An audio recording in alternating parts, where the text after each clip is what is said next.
Hello crafters and welcome to another tutorial Thursday with me, Deepa from Designs by Dee on the Scrap and Stamp YouTube channel. Today we are continuing our fun with Christmas in July and we're going to be showcasing AALL Create with the Snow Good stamp set. This stamp set has two cute little critters. We've got a reindeer and a snowman, and then three fun little sentiments that are super punny and go with the look of those two critters. So let's work with these. I'm also going to be using some Distress Spray Stain, some Distress Grip Paste, and Versamark markers. So those are like the Versamark pads, but instead of being a pad, it's actually a marker you can draw with, which I think is really cool. We also have this Distress tool from Sizzix, which is really it's not necessary, but it does help with the mixed media feel that we have for this card today. So I've got an A2 sized panel, so that's 5.5 by 4.25, and it is watercolor cardstock. It is cold pressed. It doesn't really matter, hot press, cold press, whatever you want to use, you can use, but for sure try and use a watercolor cardstock because we are going to be using the Distress stain sprays with it and it'll absorb more of that color. So I'm starting off with my anti-static tool. I've gone ahead and covered the whole panel in that, and then I've used my Versamark marker to create just some dots and little stars to be like the snow in the background of our card. I am now using some solid white heat embossing powder that I'm going to put on top, and then I'm going to melt this to the cardstock using my heat tool. So it's kind of hard to see in the video here. However, what you'll see once I finish and I kind of turn the panel that everything's kind of glossy and shiny, which means it's completely dry. If it looks a little more gritty or powdery, you probably need to hit it with the heat tool a little bit longer. So now that I've got that done, I've got this shoebox. It's just any shoebox, and I put a paper towel in the bottom. I like to use this for doing this type of technique where I'm being a bit messy. I'm using my sprays here in order to add color to my panel, and it really helps keep my area cleaner. So I am just taking my Distress Stain sprays, and I have 3 colors right now. I'm going to add a 4th later on because I realized that I need a little hint of purple.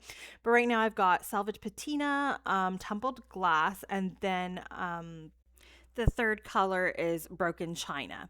So I've just gone ahead and kind of mixed those colors on the panel. Now I'm using my heat tool to dry the panel. You could just let it dry by air by itself, but I, for the purposes of the video, wanted this to be dry so I could move on to the next step. You'll notice I have removed it from that shoebox because once you start seeing like a little bit of smoke, you know that it's going to start burning. So, and of course that shoebox is not heat resistant. However, this craft mat I have is. So I've gone ahead and finished drying it up.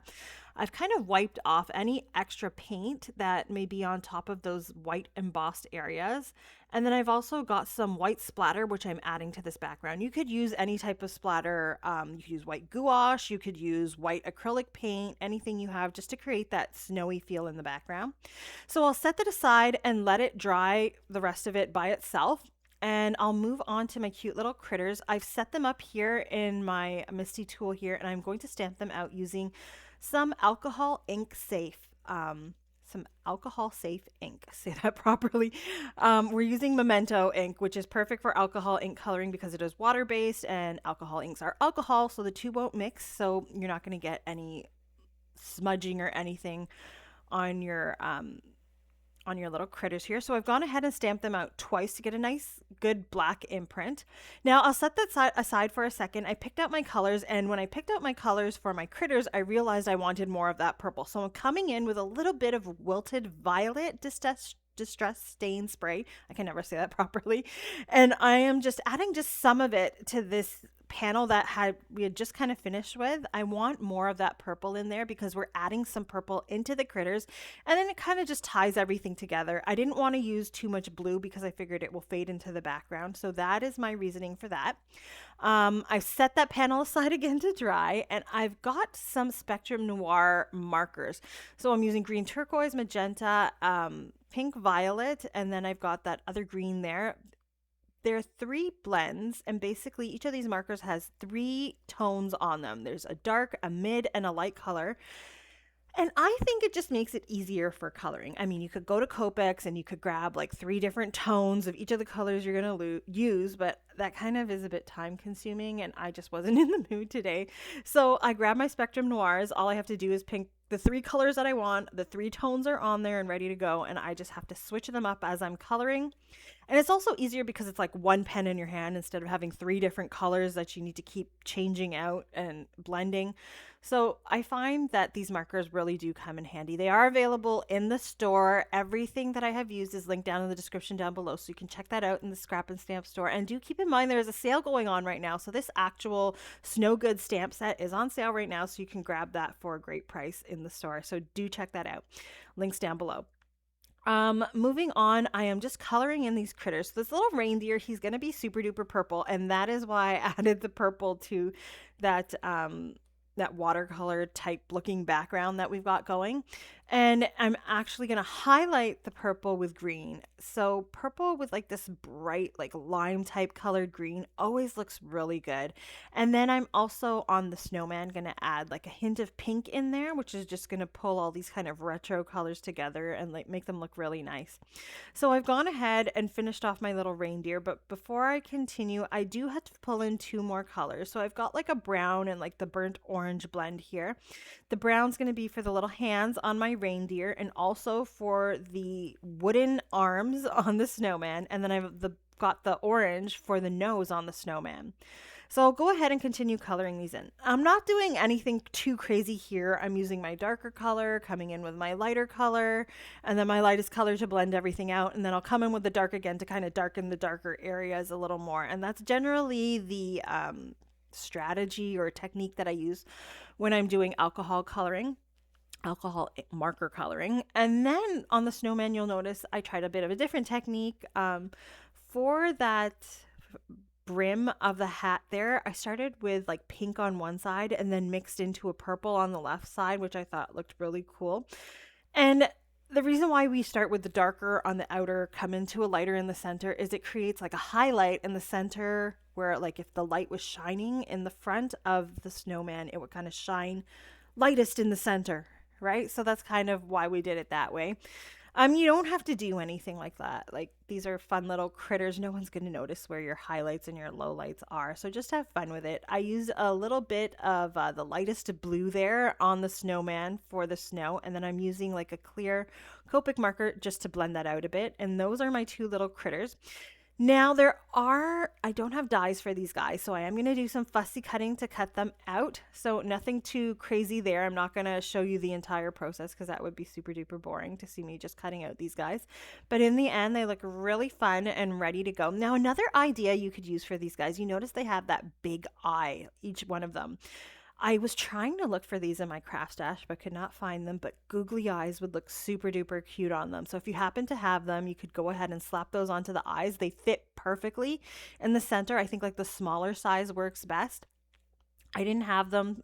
I tried to ask my kids if they had some, but they didn't have any available. So I haven't put them on there, but I definitely wanted to mention them in case you wanted to use them in your own design. For the snow, so I've grabbed my panel again and I'm just ripping up some white cardstock. This is very indicative of mixed media. It's got a super artsy and textured feel to it. So I thought I'd go ahead and just grab some plain white cardstock, white core, nothing crazy. And I'm just ripping up some mounds to be the mounds of snow in the bottom of my card. Now, here comes more of the distress kind of a feel to this background. So we use the watercolor cardstock, which is great for this. And I'm going to go ahead and use that aging tool, that distress tool here to kind of just tear off like the edges of the card. It's really just, it's got like a blade there, and all I'm doing is I'm just running it across the edge of the cardstock. It gives it a really nice vintage kind of mixed media feel, and it reveals the core of the cardstock through that blue and purple background we've got, which I think has a really nice look to it. So I'm going to start assembling my card here. I've got a plain white side folding A2 size card base, and then I'm just adding a black panel in the background because we did pull off some of the edges of that card panel there. So if it does show up, I just want it to be a darker color instead of white.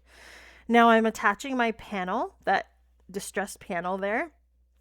And I am, as I put it down, my fingers are turning blue because it is, I'm working in real time here. So I didn't kind of leave it overnight for the panel to dry. I think you'd need maybe like an hour for that panel to dry completely. So I'm getting the blue coming off on my fingers, which did have like a fun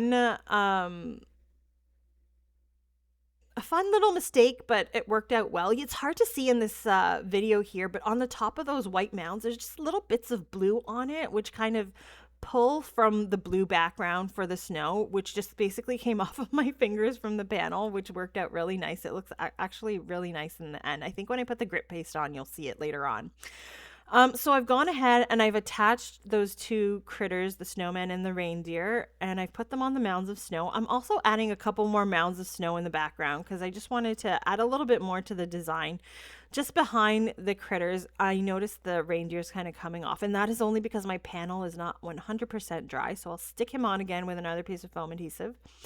And then I can put the panel aside and do my sentiment. So I'm going to use the Up to Snow Good sentiment. I'm going to grab some VersaFine Clair Twilight ink. So this Twilight ink is like a deep blue. So it's kind of like a navy blue color, which I thought works with the blue that we have in the background. So I'm going to go ahead and cut this sentiment strip down just a little bit so that the sentiment is centered there. And then I'll cut down the edges. I did leave like a little bit on the side, so I didn't cut it down completely. And that's because I'm going to add some blue to this so that it's not just stark white on top of that background. So I'm going to grab the blue Spectrum Noir marker that we use to add the blue to the snowman. And I'm just going to add some of that to the edge. Now I accidentally added the darkest color rather than the lightest. And that is something that you do want to pay attention to when you're using the Spectrum Noir tri-blends here. Make sure you're taking the cap off the right color or the right tone. So I did kind of add just a little bit more of the darker tone at the bottom there to kind of even it out. And now I can attach it to my card panel. So I'm grabbing a strip of foam adhesive. You can use whatever you have. You don't have to use foam adhesive. I always like to use foam wherever I can. I like the dimension and the 3D look of things. I like creating the foreground and the background. And I also find it easier to tuck things behind things when you use foam, right?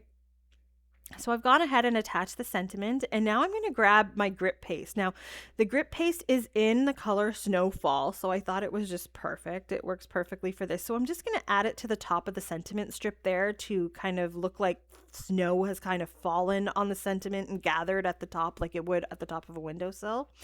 And I'm going to add some of it on the top of the snowman and the reindeer to kind of indicate that we have like a lot of snow falling. And this is just another form of media, right? It's just because this is a mixed media card, it just adds like another fun texture, and it adds a little bit of shine as well, which is just exactly what snow does. It glistens in the sun. So I'm going to add a bunch of this paste to just mainly the tops and the ripped edges of the snow mounds just to create a really nice snowy scene. And that pretty much finishes off the card for today. So I hope that you've liked this idea and you're inspired to create something similar yourself. This is such a cute, fun critter card for Christmas. And like I said, everything we've used is linked down in the description below. Don't forget to like and subscribe, and we'll see you next time. Bye.